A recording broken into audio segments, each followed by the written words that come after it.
Stan Irvin here at Stan Irvin's Unique Clay Works in Rockport, Texas.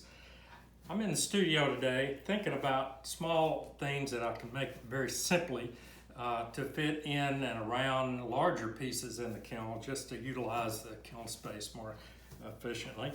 And I started thinking about soap dishes, and which I suppose is kind of relevant to our time these days, since we spend a lot of time washing our hands. And I actually went to the trouble to measure a bar of soap so that I could make a depression into this one-piece slab construction that would accommodate a bar of soap.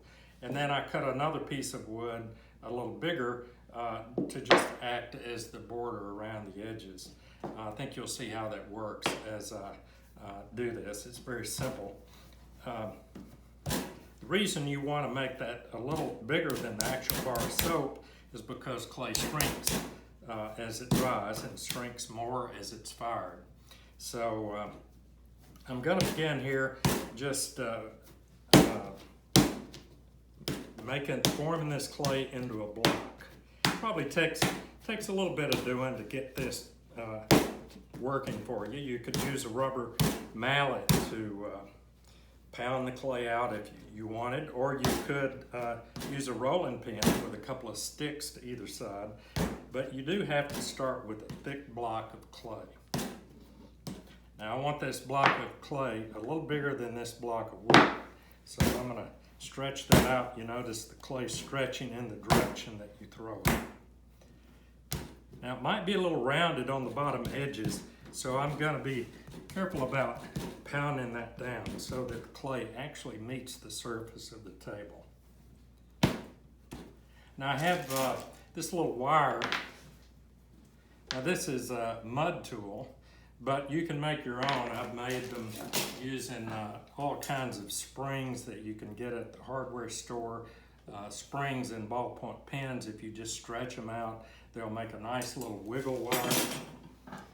But for this, I'm just going to use this store-bought tool, and I'm going to pull it through, but I want that clay to be an even thickness, so I'm going to use my fingers as a guide. And so that's going to be about probably a 1/4 inch thick or so.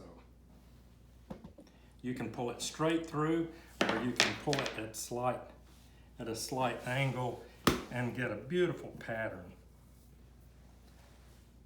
Now that in itself starts out really kind of nice, so you can might think of all kinds of other things that you might make with the slab textured, with that beautiful texture on it.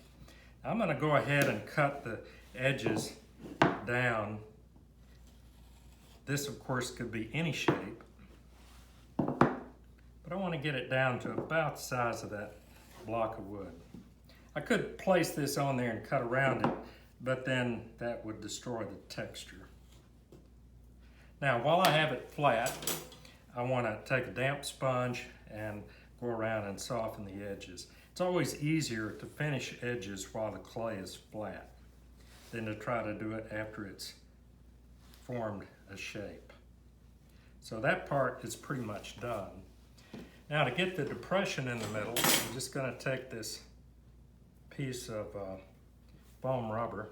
It's about a 1 inch thick piece of foam rubber. I'm going to lay that there, and I'm going to take this other block, which is the size of the soap dish plus 12%, and I'm going to place it in the center. Now I could place it anywhere. I could turn it or make one side wider than the other, and basically I'm just going to push that down. You could hit this with a rubber mallet, or you could just press it by hand. Now one thing that I forgot to do, which is advisable, is to dust the surface of this object, whatever it is that you're pushing into the clay with a little cornstarch. And then that way it'll release quite easily. So you've got a soap dish.